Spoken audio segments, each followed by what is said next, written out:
प्रिय विद्यार्थियों नमस्कार। मैं दीप चोपड़ा आपके अपने YouTube चैनल डीसी क्विज पर सभी विद्यार्थियों का हार्दिक स्वागत करता हूं।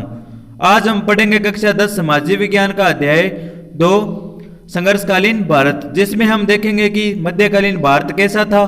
इसमें हम दिल्ली सल्तनत खिलजी वंश के बारे में पढ़ेंगे। तो चलिए शुरू करते हैं। संघर्षकालीन भारत 1206 ईस्वी से लेकर 1757 तक यह चैप्टर अपने इतिहास की जानकारी देगा। भारत पर लगातार विदेशी आक्रांताओं ने आक्रमण किए। भारतीयों ने इन आक्रमणों को वीरतापूर्वक विरोध किया तथा संघर्ष किया। भारतीयों ने प्रारंभिक अरबी एवं मुस्लिम आक्रांताओं को पराजित कर खदेड़ दिया। उमर खलीफा के समय 636 ईस्वी में अरबों द्वारा पहली बार समुद्री आक्रमण ठाणे पर हुआ। कहाँ हुआ था? ठाणे पर। किताब फुतुह अल बुल्दान में उल्लेख है कि अरबों द्वारा यह अभियान विफल रहा। इसके बाद बड़वाच यानी बड़ौच और सिंध के डेबाल बंदरगाह पर अरबों का आक्रमण हुआ। ये आक्रमण भी असफल रहे। चचनामा में उल्लेख मिलता है कि डेबाल के संघर्ष में अरब सेना नायक मुदाइरा पराजित हुआ और मारा गया। तो किस में मिलता है ये उल्लेख? चचनामा में मिलता है। ठीक है, तो नायक कौन सा था? मुदाइरा हार गया था और मारा भी गया था। 712 ईस्वी में मोहम्मद बिन कासिम व सिंध के राजा दाहिर के मध्य भयानक संघर्ष हुआ। इस बीच संयोगवश एक तीर हाथी पर सवार राजा दाहिर के सीने पर लगा। इस कारण राजा मृत्यु के प्राप्त हो गया। इसके बाद भी राजकुमार जोशिया व सामग्री रानी भाई फूले किले की रक्षा पर डटे रहे। ठीक है, तो जोशिया व सामग्री रानी भाई किले की रक्षा में डटे रहे थे। राजा के सीने में तीर लग गया था। मोहम्मद गजनवी को कश्मीर के शाही शासनकाल जयपाल और आनंदपाल से कड़ा संघर्ष करना पड़ा। मोहम्मद गौरी को पृथ्वीराज चौहान के हाथों कई बार पराजित होना पड़ा। देखो, ये पैरा इतना बता रहा है अपने को कि भारत पर प्राचीन काल में बहुत सारे वार हुए थे यानी आक्रमण हुए थे।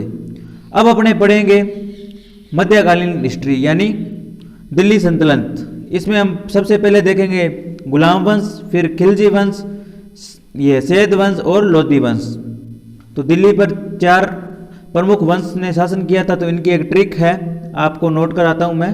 तो लिखो गुल खिले तो शायद लोधी आवे।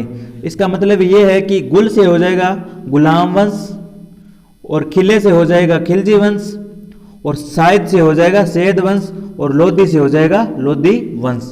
गुल खिले तो शायद लोधी आए। तो ये ट्रिक है और चारों ये जो वंश है दिल्ली सल्तनत के ये आपको याद हो जाएंगे। तो चलिए शुरू करते हैं दिल्ली सल्तनत। शुरू करने से पहले मैं आपको बता दूं कि मोहम्मद गजनी का शासक था। उसने भारत पर कुल 17 बार आक्रमण किए थे। ठीक है, मोहम्मद गजनवी का महत्वपूर्ण आक्रमण सोमनाथ मंदिर है ना, जो अपना गुजरात का, वह था। गजनी का शासक था और सोमनाथ का मंदिर है जो वर्तमान गुजरात में स्थित है, उस पर आक्रमण था, महत्वपूर्ण है। तो उस पर शासक कौन था उस समय? भीम द्वितीय था। तो इसको पराजित किया था और सोमनाथ मंदिर को लूटा था मोहम्मद गजनवी का शासक था। और मोहम्मद गौरी का सबसे महत्वपूर्ण युद्ध तराइन का युद्ध था। तराइन का प्रथम युद्ध 1191 में हुआ था और द्वितीय युद्ध 1192 में हुआ था। ये चीजें आपको नोट करनी है। ठीक है, तो नोट करो, मोहम्मद गौरी का सबसे महत्वपूर्ण युद्ध तराइन, वर्तमान में कहां पर है? तराइन हरियाणा में स्थित है। तराइन का प्रथम युद्ध 1191 में मोहम्मद गौरी पृथ्वीराज चौहान से हार गया। आगे नोट करो, परंतु तराइन के दूसरे युद्ध में कब हुआ था? 1192 में मोहम्मद गौरी जीत गया तथा पृथ्वीराज चौहान को बंदी बना लिया गया। देखो, 1191 में पृथ्वीराज चौहान ने गलती की थी कि मोहम्मद गौरी को मारा नहीं, उसको जिंदा छोड़ दिया और यह गलती उसको, इस गलती का खामियाजा भुगतना पड़ा 1192 में और अब पृथ्वीराज चौहान खुद बंदी बन गया। आगे नोट करो, तराइन के द्वितीय युद्ध के बाद गौरी भारत की जिम्मेदारी अपने गुलाम कुतुबुद्दीन ऐबक को सौंपकर खुद वापिस गजनी लौट गया था। देखो 1192 में युद्ध जीत गया था पृथ्वीराज चौहान से। युद्ध जीतने के बाद 1192 में तराइन का द्वितीय युद्ध जीतकर ये किसको शासन सौंपता है? कुतुबुद्दीन ऐबक को सौंपता है भारत का शासन। ठीक है, और उसके बाद में समय 1194 में फिर आता है और चंदावर के युद्ध में कनौज यूपी के शासक जयचंद को पराजित कर देता है। ठीक है, तो देखो एक बार 1191 में आया, हार गया, 1192 में जीत गया, फिर चला जाता है वापिस गजनी। उसके बाद में 1194 में आता है कौन? मोहम्मद गजनवी। और जयचंद कहाँ का शासक था? कनौज का। और चंदावर के युद्ध में जयचंद को हरा देता है और उसका क्षेत्र यानी कनौज क्षेत्र छीन लेता है। उसके बाद में शुरुआत होती है दिल्ली सल्तनत की। दिल्ली सल्तनत 1206 से 1526 ईस्वी तक। यामिनी इलबरी या गुलाम वंश कुतुबुद्दीन ऐबक। देखो इनको गुलाम क्यों कहा जाता है? क्योंकि कुतुबुद्दीन ऐबक है वो किसका गुलाम था? मोहम्मद गजनवी का गुलाम था। ठीक है, तो कुतुबुद्दीन ऐबक 1206 ईस्वी से 1210 ईस्वी राज्यारोहण 1206 ईस्वी में हुआ। ठीक है, इसे लाख बख्श भी कहा जाता है। आप मेरे साथ साथ एक बार पढ़ें, उसके बाद में नोट्स के रूप में मैं आपको लिखवा दूंगा। इसकी राजधानी लाहौर थी। इसके दरबार में हसन निजामी को संरक्षण मिला था। कुतुबुद्दीन ने कुतुब मीनार की पहली मंजिल ऐबक द्वारा बनाई गई। देखो कुतुब मीनार है जो वर्तमान दिल्ली में स्थित है, इसकी जो पहली मंजिल है वो किसने बनाई थी? कुतुबुद्दीन ऐबक ने बनाई थी। कुतुब मीनार का शेष भाग इल्तुतमिश ने पूरा किया, जो आगे का शासक है गुलाम वंश का। प्रसिद्ध सूफी संत ख्वाजा कुतुबुद्दीन बख्तियार काकी के स्मृति में कुतुबुद्दीन जो मीनार है कुतुब मीनार उसका निर्माण करवाया गया था। समकालीन इस्लामिक साहित्य में ऐसा उल्लेख है कि सन 1210 में चौगान यानी पोलो खेलते हुए घोड़े से गिरकर कुतुबुद्दीन ऐबक की मृत्यु हो गई थी। तो अभी आप नोट डालो दिल्ली सल्तनत और गुलाम वंश, उसमें लिखो कुतुबुद्दीन ऐबक 1206 से लेकर 1210वीं ईस्वी तक। आगे लिखो मोहम्मद गौरी की मृत्यु के बाद जनता ने कुतुबुद्दीन ऐबक को लाहौर पर शासन करने का निमंत्रण दिया और कुतुबुद्दीन ऐबक ने सत्ता संभाली। देखो मोहम्मद गौरी की मृत्यु हो गई और वहां का जोमरी किसको सौंप गया था? 1192 सेकंड तराइन के युद्ध में ऐबक को, और लोगों ने किसको शासक बना दिया?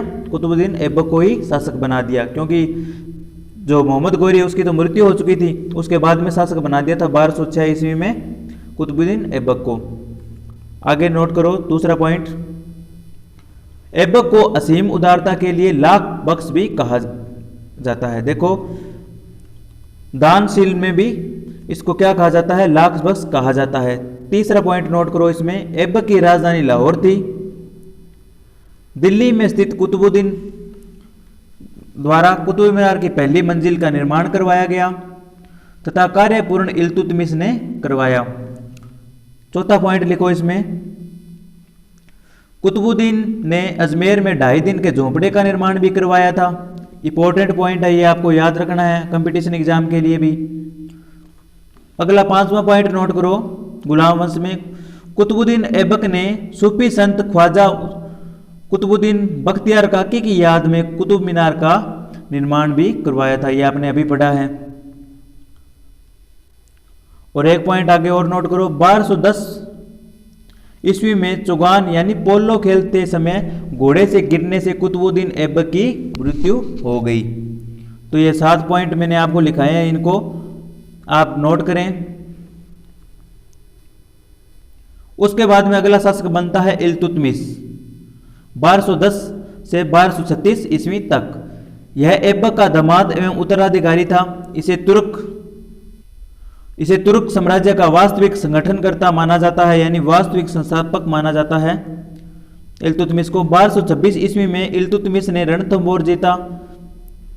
1223 ईस्वी में सुल्तान ने मालवा पर आक्रमण कर भिला के दुर्ग को जीता। ग्वालियर और जालौर पर भी इसका अधिकार हो गया और ख्वारिज़म शाह के पुत्र मंगवर्नी की सहायता नहीं देकर इल्तुतमिश ने मंगोल के चंगेज खान से दुश्मनी मोल नहीं ली।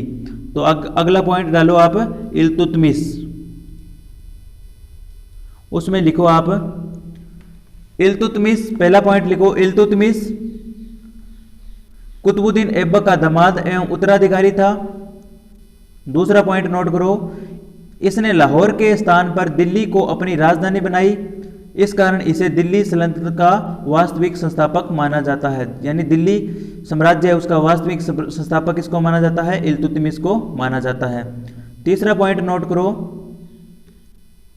मंगोल ने चंगेज खां के ब्याह से ख्वारिज्म के शासन के पुत्र मंगवर्नी की सहायता न करके दिल्ली सल्तनत को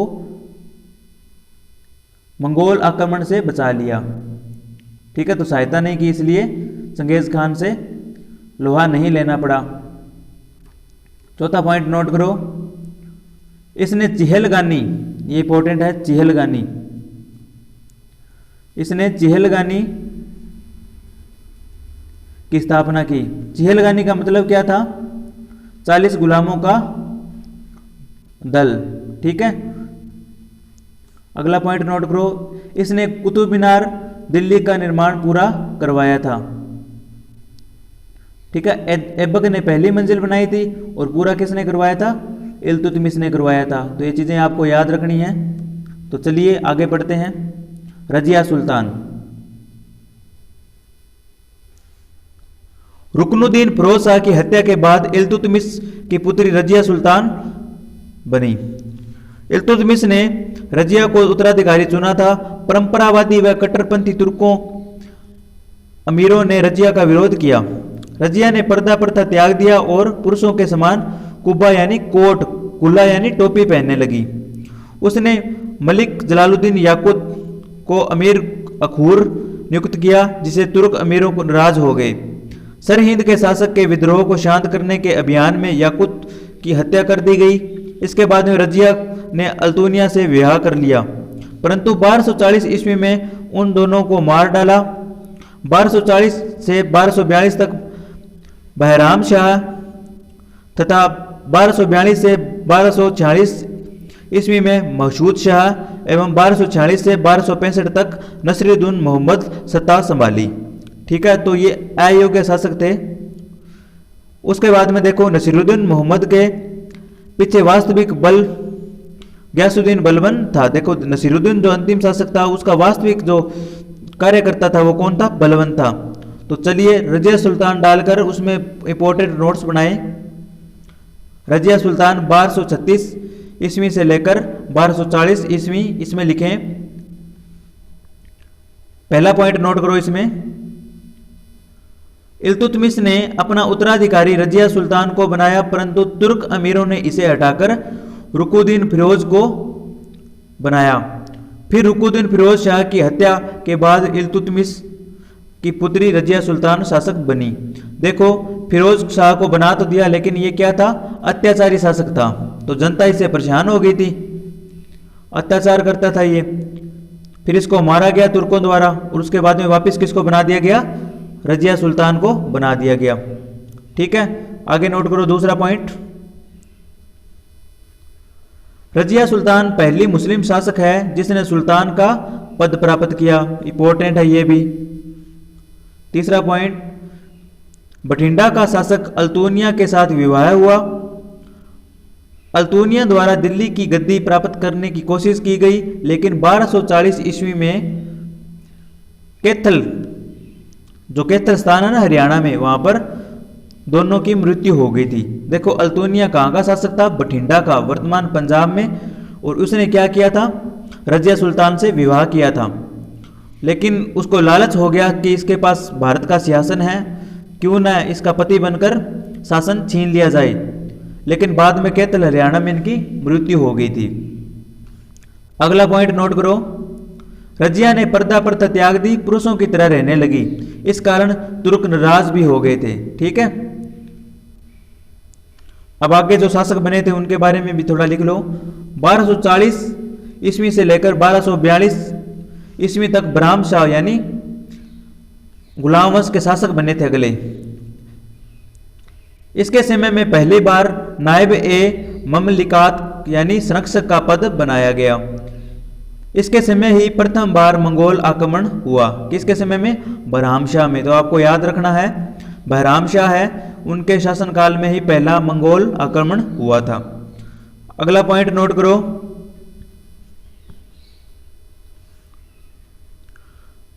1242 से लेकर 1246 तक मसूद शाह शासक बने। और अगला लिखो 1246 से 1265 तक नसीरुद्दीन मोहम्मद शासक बने। इनके समय वास्तविक शासन बलबन का ही था, जैसे मैंने आपको पहले बताया था, तथा ब्राह्म शाह से लेकर महू शाह तक सभी शासक अयोग्य थे। ठीक है, उनके समय में कोई भी ज़्यादा बड़े युद्ध वगैरह नहीं हुए थे, अयोग्य शासक माने जाते हैं। जो मैंने अभी आपको 3-4 शासक बताए हैं, ये अयोग्य शासक माने जाते हैं। ठीक है, तो चलिए आगे पढ़ते हैं। बलबन यानी उलूग खां, इनका शासनकाल था 1265 ईस्वी से लेकर 1296 ईस्वी तक। ये जो छोटी छोटी चीज़ें आपको मैं नोट करवा रहा हूँ, इसको वीडियो को रोक रोक कर इनको नोट करें, ये आपको 12th क्लास में भी सहायता देगी। बलबन 1265 ईस्वी से लेकर 1296 ईस्वी तक। उलूग खां बलबन, देखो उलूग खां भी कहा जाता है और बलबन भी कहा जाता है। इल्तुतमिश के चहलगानी नामक तुर्की दासों के प्रसिद्ध दल के संबंधित था। वह 1265 ईस्वी में गद्दी पर बैठा। मंगोलों का सामना करने के लिए एक सैन्य विभाग दीवान आरिज को पुनः गठित किया।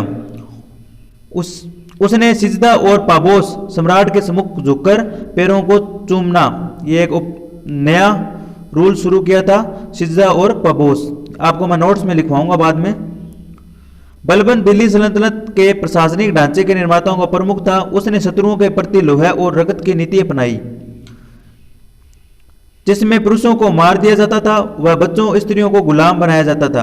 1286 ईस्वी में बलबन की मृत्यु के बाद अमीरों के दलीय संघर्ष ने खूनी रूप ले लिया। क्यूमर्स का वध करके 1290 ईस्वी में जलालुद्दीन खिलजी ने स्वयं को गद्दी पर बिठा लिया, यानी कि स्वयं शासक बन गया था। कब? 1290 ईस्वी में। कौन बना था? जलालुद्दीन खिलजी। तो चलिए बलबन पॉइंट डालकर नोट लिखो, इसमें नोट करो, 4-5 बातें लिखवाऊंगा मैं बलबन की। लिखो पहला पॉइंट, इसने 40 ये चहलगानी जो था पद उसको भंग कर दिया था। ठीक है, यानी 40 दल को भंग किसने किया था? बलबन ने किया था, जिसको चहलगानी कहा जाता है। अगला पॉइंट नोट करो, इसने सिजदा पेबोस की नीति लागू की। सिजदा पेबोस की नीति लागू की थी, जैसा कि यहां पर बताया गया है। इसका मतलब यह होता था कि सम्राट को झुककर सलाम करना। ठीक है, अगला पॉइंट नोट करो, बलबन के बाद कुवाद शासक बना। ठीक है, कौन बना था? केकुवाद। ये वैसे आपकी 10th क्लास में है नहीं, लेकिन मैं आपको बता देता हूं। बलबन के बाद कौन शासक बना था? केकुवाद। ठीक है, अगला पॉइंट नोट करो, जलालुद्दीन खिलजी ने केकुवाद की हत्या कर दी तथा कठपुतली के रूप में कैमूर्स, जो अपने लास्ट में आया ये कैमूर्स, इसको शासक बना दिया। ठीक है, केकुवाद की हत्या की और कठपुतली की तरह किसको बनाया था? कैमूर्स को शासक बना दिया। और कुछ समय बाद कैमूर्स की हत्या कर दी और खिलजी वंश की स्थापना हो गई। कब? 1290 ईस्वी में। तो ये इंपॉर्टेंट है। जलालुद्दीन खिलजी है, उसने क्या किया था? पहले केकुवाद की हत्या कर दी थी। ठीक है, उसके बाद में कठपुतली के रूप में कैमूर्स को शासक बना दिया। देखो केकुवाद कौन था? बलबन के बाद का शासक था। ठीक है, और उसके बाद में किसकी हत्या कर दी थी? केकुवाद की हत्या करके कठपुतली के रूप में कैमूर्स को बनाया गया था, यानी इसको बनाया गया था। और इसके बाद में इसकी भी हत्या करके खिलजी वंश की स्थापना कर लेता है। कौन? जलालुद्दीन खिलजी। तो चलिए आगे पढ़ते हैं खिलजी वंश। खिलजी वंश पढ़ने से पहले आप गुलाम वंश का क्षेत्र देख लो। भारत में कहाँ का था? तो पश्चिमी क्षेत्र में था, पश्चिमी क्षेत्र में था। और इधर पाकिस्तान, राजस्थान में कुछ हिस्सों पर, दिल्ली क्षेत्र और इधर बंगाल की साइड भी गुलाम वंश के अधीन था ये। ठीक है, और नीचे यादव और अन्य शासक थे। तो चलिए आगे पढ़ते हैं खिलजी वंश के बारे में। खिलजी वंश साम्राज्य 1290 से लेकर 1320 ईस्वी तक कौन था? खिलजी वंश था भारत पर शासन। ठीक है, खिलजी वंश का प्रथम शासक जलालुद्दीन फिरोज शाह खिलजी माना जाता है, जो 70 वर्ष की उम्र में गद्दी पर बैठा था। इसके भतीजे और दामाद अलाउद्दीन ने इलाहाबाद में उसका 1296 में धोखे से हत्या करवा दी थी और स्वयं सुल्तान बन बैठा। अपने 20 वर्षों के शासन में कुछ अपने सुधारों को लेकर अलाउद्दीन की चर्चा होती है। उसने सिक्कों पर अपना उल्लेख द्वितीय सिकंदर के रूप में करवाया था। तो ये इंपॉर्टेंट है, द्वितीय सिकंदर के रूप में किसने करवाया था? जलालुद्दीन खिलजी ने। उसके शासन में कश्मीर व बंगाल शामिल नहीं थे। गुजरात के बघेला राजपूत राय कर्णदेव, देखो गुजरात का जो कर्णदेव है उसके खिलाफ भी अभियान किया था। अलाउद्दीन ने 1301 ईस्वी में रणथंभौर और 1303 ईस्वी में चित्तौड़ पर आक्रमण कर उन्हें लूटा था। गुजरात अभियान के दौरान उसे अपार धन संपदा प्राप्त हुई। साथ ही एक हिंदू से धर्मांतरी मुस्लिम सेनानायक मलिक काफूर का साथ मिला। तो किसका साथ मिला? मलिक काफूर का। इस मलिक काफूर की सहायता से ही अलाउद्दीन खिलजी दक्षिण भारत में प्रवेश कर सका। मलिक काफूर ने देवगिरी, होयसल राज्य व सांडे राज्य का आक्रमण किए। अमीर खुसरो के अनुसार काफूर रामेश्वर तक पहुंचा। अलाउद्दीन के समय में राजस्व का ढांचा पुनः निर्मित किया गया। विद्रोहों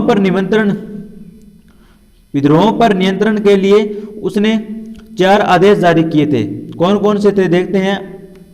अमीर वर्ग की संपत्ति जब्त करना एवं खालसा भूमि को कृषि योग्य बनाकर राजस्व में वृद्धि करना। दिल्ली में मद्य निषेध, गुप्तचर प्रणाली का गठन, अमीरों के परस्पर मेल मिलाप रोक लगाना। उसने खलीफा की सत्ता को मान्यता देते हुए स्वयं ने यसीम उल खिलाफत नासरी अमीर उल मुनमनी की उपाधि धारण की थी। खजाइन उल फतह में अमीर खुसरो ने अलाउद्दीन को विश्व का सुल्तान और जनता का चरवाहा कहा है। सुल्तान ने पुलिस, गुप्तचर, डाकपत्ती और प्रांतीय प्रशासन में कई सुधार किए।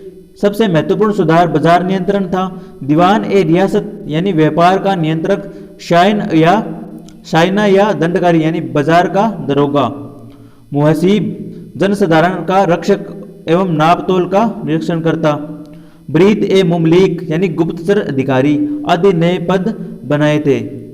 उसने अपनी एक विशाल सेना के रखरखाव हेतु आर्थिक सुधार किए। मोल भाव सुनिश्चित करने सुल्तान ने कालाबाजारी और मुनाफाखोरी पर रोक लगा दी। सराय ए अदल स्थानीय एवं विदेशी वस्तुओं का बाजार था। अलाउद्दीन पहला शासक था जिसने सैनिकों को नगद वेतन दिया। ठीक है, तो ये चीज इंपॉर्टेंट है। अलाउद्दीन खिलजी पहला शासक था जिसने सैनिकों को नगद वेतन दिया था। पुलिस और काफी नए पद भी इसने शुरू किए थे। 1303 में अलाउद्दीन ने अलाई किला अथवा कोस ए सीरी बनवाया जिसमें 7 द्वार थे। 1316 में अलाउद्दीन की मृत्यु के बाद उसका पुत्र कुतुबुद्दीन मुबारक खिलजी शासन बना। खिलजी शासक कौन बना था? अलाउद्दीन खिलजी के बाद कुतुबुद्दीन मुबारक। ठीक है, अभी आप नोट ना करें, इसका नोट्स मैं आपको अभी बनवाऊंगा। कुतुबुद्दीन मुबारक ने अपने पिता के सभी कठोर आदेशों को रद्द कर दिया और स्वयं को खलीफा घोषित कर लिया। उस वासिक विलाह की उपाधि धारण की। इसकी हत्या के बाद नसीरुद्दीन खुसरो शाह सुल्तान बना जो खिलजी वंश का अंतिम शासक था। ठीक है, तो चलिए नोट करते हैं खिलजी वंश में। पहला पॉइंट नोट करो, खिलजी वंश 1290 से लेकर 1320 ईस्वी तक। संस्थापक कौन थे? जलालुद्दीन खिलजी। जलालुद्दीन खिलजी संस्थापक माने जाते हैं खिलजी वंश के। आगे लिखो, जलालुद्दीन खिलजी 70 वर्ष की आयु में शासक बना। इसके भतीजे अलाउद्दीन खिलजी ने 1296 में जलालुद्दीन की हत्या कर दी। ठीक है, तो संस्थापक कौन है? जलालुद्दीन खिलजी है। खिलजी वंश के संस्थापक कौन है? नोट करो, जलालुद्दीन खिलजी। जलालुद्दीन खिलजी 70 वर्ष की आयु में शासक बने। इसके बाद में इसके भतीजे अलाउद्दीन खिलजी ने 1296 ईस्वी में जलालुद्दीन खिलजी की इलाहाबाद में हत्या करवा दी। ठीक है, आगे नोट करो पॉइंट। अलाउद्दीन खिलजी का काल 1296 से लेकर 1316 तक रहा। बचपन का नाम अली गुरशाब था। तो ये नोट करो आप, इंपॉर्टेंट है ये। एक के यानी अलाउद्दीन खिलजी का बचपन का नाम अक्सर पूछा जाता है, तो क्या आप बताओगे आप? अली गुरशाब। अली गुरशाब था बचपन का नाम अलाउद्दीन खिलजी का। आगे नोट करो अगला पॉइंट। अलाउद्दीन ने 1301 ईस्वी में रणथंभौर पर आक्रमण किया, जो वर्तमान राजस्थान में स्थित है। अगला पॉइंट नोट करो। 1303 ईस्वी में अलाउद्दीन खिलजी द्वारा चित्तौड़गढ़ पर आक्रमण किया गया, जिसका कारण चित्तौड़गढ़ की रानी पद्मिनी को हासिल करना था, यानी रानी के लिए युद्ध किया था चित्तौड़गढ़। तो साका भी हुआ था चित्तौड़गढ़ में। तो कब हुआ था? 1303 में अलाउद्दीन खिलजी द्वारा किया गया था, ठीक है, रानी पद्मिनी को हासिल करने के लिए। अगला पॉइंट नोट करो। अलाउद्दीन ने चित्तौड़गढ़ को जीतकर उसका नाम अपने पुत्र के नाम पर खिजराबाद रख दिया। क्या रख दिया था? चित्तौड़गढ़ को जीतकर खिजराबाद रख दिया था, ठीक है। तो ये चीज आपको याद रखनी है। अगला पॉइंट नोट करो। अलाउद्दीन ने दक्षिण भारत पर भी आक्रमण किए, जिसमें मालिक काफूर ने साथ दिया। वेरी वेरी इंपॉर्टेंट पॉइंट है ये, वापस बोलता हूं। अलाउद्दीन ने दक्षिण भारत पर भी कई आक्रमण किए, जिसमें मालिक काफूर, एक शब्द आया था पीछे, मालिक काफूर ने साथ दिया था। अगला पॉइंट नोट करो। अलाउद्दीन को विश्व का सुल्तान और जनता का चरवाहा कहा जाता है। विश्व का सुल्तान और जनता का चरवाहा किसे कहा जाता है? अलाउद्दीन खिलजी को कहा जाता है। अगला पॉइंट नोट करो। 1303 ईस्वी में अलाउद्दीन खिलजी ने अलाई किला यानी कोस ए सिरी का निर्माण करवाया था और अपनी राजधानी भी सिरी को बनाई थी। अगला पॉइंट लिखो। 1316 ईस्वी में अलाउद्दीन खिलजी की मृत्यु हो गई। तो मृत्यु कब हुई थी? 1316 में, ठीक है। आगे लिखो। अगला शासक अलाउद्दीन खिलजी का पुत्र कुतुबुद्दीन मुबारक बना। इसने अपने पिता के सारे नियम रद्द कर दिए तथा खुद को खलीफा घोषित कर लिया। इसकी हत्या के बाद नसीरुद्दीन शासक बना, जो खिलजी वंश का अंतिम शासक था, ठीक है। तो खिलजी वंश का अंतिम शासक कौन था? नसीरुद्दीन, ठीक है। तो आगे पढ़ेंगे अपने तुगलक शासनकाल अगले पार्ट में। धन्यवाद।